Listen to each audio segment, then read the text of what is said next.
মৰমৰ অকণিহঁত, মই আইমা তোমালোকৰ আইমাৰ সাধুঘৰ পালোহি। আৰু আজি কি হ'ল জানা, বহুত পুৰণি কিতাপৰ মাজত এখন কিতাপ বিচাৰি পালোঁ আৰু তাত মই এটা ধুনীয়া কাহিনী পঢ়িলোঁ, সাধু পঢ়িলোঁ বুলিয়ে ক'ব পাৰা। এই সাধুটো বা এই গল্পটো মই সৰুতে পঢ়িছিলোঁ কিতাপত। বহুত পুৰণি আমাৰ দিনৰে সাধু, গতিকে মই ভাবিলোঁ সাধুটো মই নিজে কোৱাতকৈ তোমালোকক পঢ়ি শুনাওচোন। এই সাধুটোৰ ভিতৰত ধুনীয়া ধুনীয়া কিছুমান আমি বৰ্তমান ব্যৱহাৰ নকৰা শব্দ আছে, যিবিলাক শুনিবলৈ এনে শুৱলা।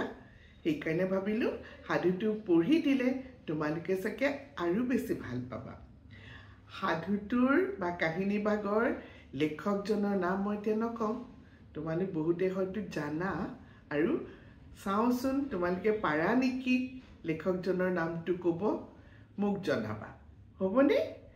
শুনা, মই সাধুটো পঢ়ি শুনাওঁ তোমালোকক, আৰু কেনে পালা মোক কিন্তু নিশ্চয় জনাবা দেই। গছত উঠি চৰাইৰ বাঁহৰ পৰা চৰাইৰ পোৱালি পৰা, আম কঁঠালৰ গছত উঠি আম কঁঠাল পৰা আদি কাৰ্যৰ লগতে বৰশী বাই মাছ ধৰাটো একালত মোৰ উৎসাহৰ কাম আছিল। আমাৰ পুখুৰীটোৱে মোৰ মনত জীৱহিংসা প্ৰবৃত্তিৰ উদ্ৰেক কাৰ্যত যে নথৈ সহায়তা কৰিছিল, এই কথা বাহুল্য মাথোন। কাৰণ মাগুৰ, কাৱৈ, শ'ল, কান্ধুলি, শিঙৰা, পুঠি আদি মাছক সি নিজৰ গৰ্ভত সাদৰেৰে এনেকৈ ঠাই দিছিল যে সেইবোৰ দেখিলে মোৰ নিচিনা তামসিক প্ৰকৃতিৰ মানুহৰতো কথাই নাই। সাত্বিক প্ৰকৃতিৰ মানুহৰ স্বভাৱো প্ৰলোভনৰ দোলেৰে টান নাখাই নাথাকিছিল। এদিন মই আমাৰ পুখুৰীত বৰশী বাই থাকোঁতে এবাহ পোনাৰে এটা শ'ল মাছ দেখিলোঁ। ৰঙচুৱা পোনাবাহ একে ঠাইতে থূপ খাই এনেকৈ পানীৰ ওপৰলৈ উঠিছে আৰু তললৈ নামিছে যে ঠিক যেন একঠা ৰঙা সৰিয়হ কিবা এক প্ৰকাৰে দীঘলীয়া হৈ পানীত সেইদৰে উঠা নমা কৰি সাঁতুৰিব লাগিছে। হঠাৎ সিহঁতক দেখিলে কোনোৰ মনত খেলাব যেন এটা ফুলা পদুম ফুলৰ ভিতৰত চকাৰ চাৰিওফালৰ পাপৰিবোৰে চলিবৰ ক্ষমতা লভি সেইদৰে চলা ফুৰা কৰিব লাগিছে। একান্ত মনে একদৃষ্টিৰে চাই থাকি দেখিলোঁ যে পোনাবাহৰ তলতে সন্তান বৎসল মাক শ'ল মাছটোৱে সতৰ্কভাৱে থাকি সিহঁতক চলাই লৈ ফুৰিছে, আৰু পোনাবোৰে মাতৃস্নেহ ৰসত আপ্লুত হৈ আনন্দত নাচি নাচি ওপৰৰ পৰা তললৈ গৈ মাকৰ ওচৰ পায় আৰু চঞ্চল স্বভাৱৰ গুণে ততালিকে তলৰ পৰা নাচি নাচি ওপৰলৈ উঠিছে। সেই স্বৰ্গীয় দৃশ্য দেৱতাৰহে উপভোগ্য, লোভীয়া মানুহৰ নহয়।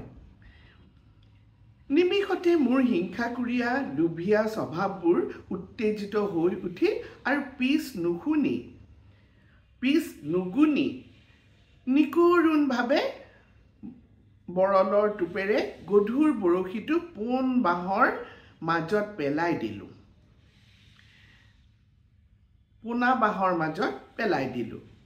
নিমিষতে পোনাবাহৰ মাকে মোৰ দৰে পিছ নুগুনি লোভত, সম্ভৱতঃ খঙত টোপে সৈতে সেই বৰশীটো গিলি পেলালে। মই চিপ মাৰি দিলোঁ। তাৰ পিছত সেই মাছটো অজলা আৰু আত্মৰক্ষাৰ নিমিত্তে অসমৰ্থ পোনাবাহক অনাথ কৰি মোৰ বৰশীত লাগি বামত পৰিল। মাছটোৱে কষ্টত আৰু মৃত্যুকাল উপস্থিত ভাবি ছটফটাবলৈ ধৰিলে, আৰু মোৰ মনেও সেই দিনৰ পৰিশ্ৰম আৰু চেষ্টা সফল হোৱা দেখি উত্তেজিত হৈ উলাহত নাচিবলৈ ধৰিলে। দীঘলীয়া কাম চমু কৰি থবৰ নিমিত্তে মই মাছটো ধৰি মাটিত ঠেকেচা মাৰি দিলোঁ। তাৰ পিছত খন্তেকীয়া নিষ্ঠুৰ উত্তেজনাৰ পিছত পানীত থকা অনাথ শিশু পোৱালীবিলাকলৈ মোৰ চকু গ'ল। ভাল নেলাগিল। পানীৰ পৰা মোৰ চকু তুলি আনি মাছটোত দিলোঁ।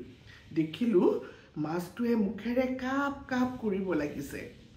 ধিমিকি ধিমিকি মাত্ৰ তাৰ ধাতু লৰিব ধৰিছে।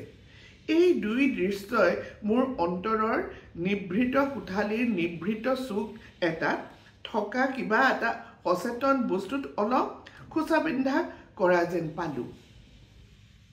কিন্তু মই তালৈ বৰকৈ মন নিদি উলাহক সাৰথি কৰি লৈ মাছটো ঘৰলৈ লৈ আহিলোঁ।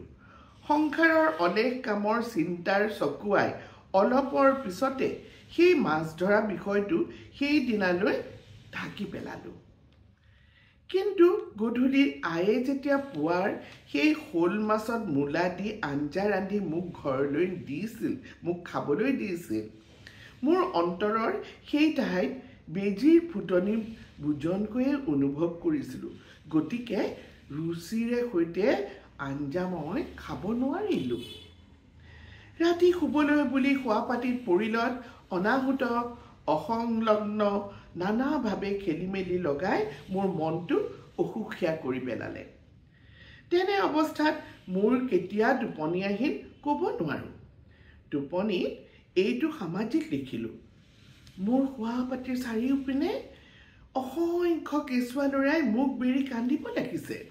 ইমানবোৰ কেঁচুৱা ল'ৰা ক'ৰ পৰা আহিল, কিয় আহিল?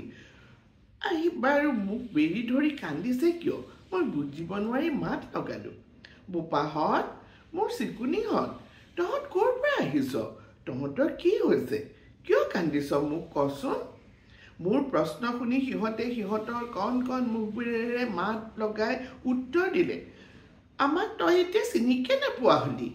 আমি কিয় কান্দিছোঁ নজনাই হলি? নিষ্ঠুৰ, তই আমাৰ আইক কিয় বধ কৰিলি? তেওঁ তোৰ কি জগৰ লগাইছিল? তই আমাক মাউৰা কৰিলি কিয়?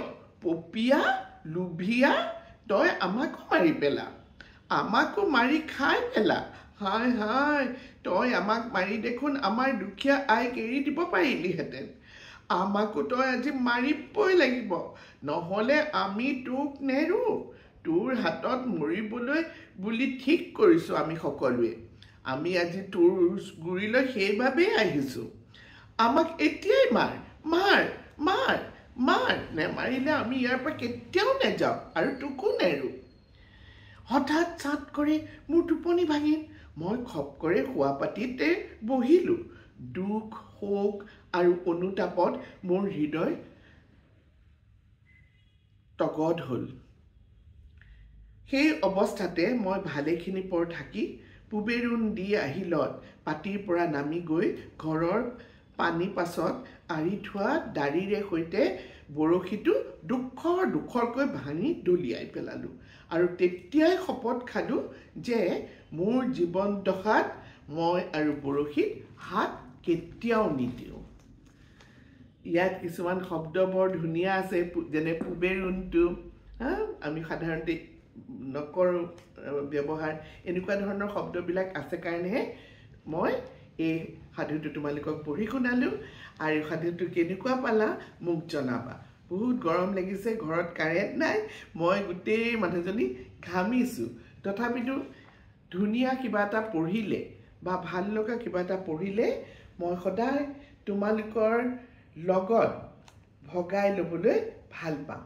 সেইকাৰণেহে এই গৰমে চৰমে মই কাহিনীভাগ পঢ়িলোঁ তোমালোকৰ আগত, আৰু তোমালোকেও গৰমতেই চটফটাই মোৰ এই ভিডিঅ'টো চাবা বুলি মই বৰ আশা কৰিলোঁ। হ'বনে এতিয়াৰ কাৰণে? পিছত আকৌ আহিম তোমালোকৰ মাজলৈ। কুশলে থাকা সকলোবিলাক, আৰু মাছ মাৰি কেনে অনুতপ্ত হ'ল লিখকজন মোক জনাবা।